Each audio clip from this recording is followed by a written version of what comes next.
السلام علیکم۔ ایک دفعہ ایک نصرانی بادشاہ نے چند سوالات لکھ کر حضرت عمر رضی اللہ تعالیٰ عنہ کے پاس بھیجے۔ ان کے جوابات آسمانی کتابوں کی روح سے دینے کا مطالبہ کیا۔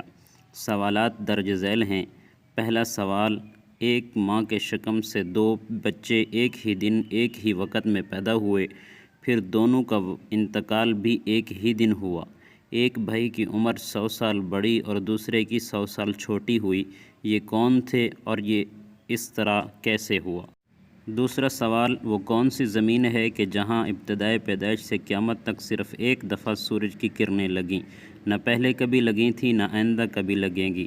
تیسرا سوال، وہ کون سا قیدی ہے جس کی قید خانہ میں سانس لینے کی اجازت نہیں اور وہ بغیر سانس لیے زندہ رہتا ہے؟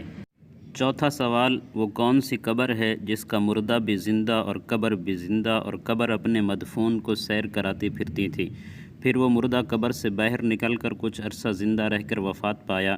حضرت عمر رضی اللہ تعالیٰ عنہ نے حضرت عبداللہ بن عباس رضی اللہ تعالیٰ عنہ کو بلایا اور فرمایا کہ ان سوالات کے جواب لکھ دیں۔ حضرت عبداللہ رضی اللہ تعالیٰ عنہ نے قلم برداشتہ جواب تحریر فرما دیا۔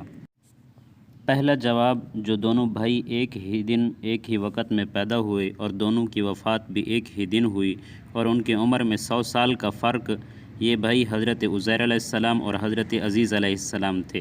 یہ دونوں بھائی ایک دن ایک ہی وقت ماں کے بطن سے پیدا ہوئے اور ان دونوں کی وفات بھی ایک ہی دن ہوئی، لیکن بیچ میں حضرت عزیر علیہ السلام کو اللہ تعالیٰ نے اپنی قدرت کاملہ دکھانے کے لیے پورے 100 سال مارے رکھا۔ 100 سال موت کے بعد اللہ تعالیٰ نے زندگی بخشی۔ سورہ آل عمران میں یہ ذکر موجود ہے۔ وہ گھر گئے، پھر کچھ عرصہ مزید زندہ رہ کر رحلت فرمائی۔ دونوں بھائیوں کی وفات بھی ایک دن ہوئی، اس لیے حضرت عزیر علیہ السلام کی عمر اپنے بھائی سے چھوٹی ہوئی اور حضرت عزیز علیہ السلام کی عمر 100 سال بڑی ہوئی۔ دوسرا جواب، وہ زمین سمندر کی کھاڑی کلزم کی تہ ہے کہ جہاں فرعون مردود غرق ہوا تھا۔ حضرت موسیٰ علیہ السلام کے معجزے سے دریا خشک ہوا تھا۔ حکم الہی سے سورج نے بہت جلد سکھایا۔ حضرت موسیٰ علیہ السلام مع اپنی قوم بنی اسرائیل پار چلے گئے اور جب فرعون اور اس کا لشکر داخل ہوا تو وہ غرق ہو گیا۔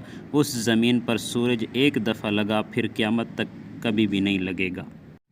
تیسرا جواب، جس قیدی کو قید خانہ میں سانس لینے کی اجازت نہیں، وہ بغیر سانس لیے زندہ رہتا ہے، وہ بچہ ہے جو اپنی ماں کے شکم میں قید ہے۔ خداوند تعالیٰ نے اس کے سانس لینے کا ذکر نہیں کیا اور نہ ہی وہ سانس لیتا ہے۔ چوتھا جواب، وہ قبر جس کا مردہ بھی زندہ اور قبر بھی زندہ، وہ مردہ حضرت یونس علیہ السلام تھے اور ان کی قبر مچھلی تھی جو ان کو پیٹ میں رکھے جگہ جگہ پھرتی تھی، یعنی سیر کراتی تھی۔ حضرت یونس علیہ السلام اللہ کے حکم سے مچھلی کے پیٹ سے باہر آ کر عرصہ تک حیات رہے، پھر وفات پائی۔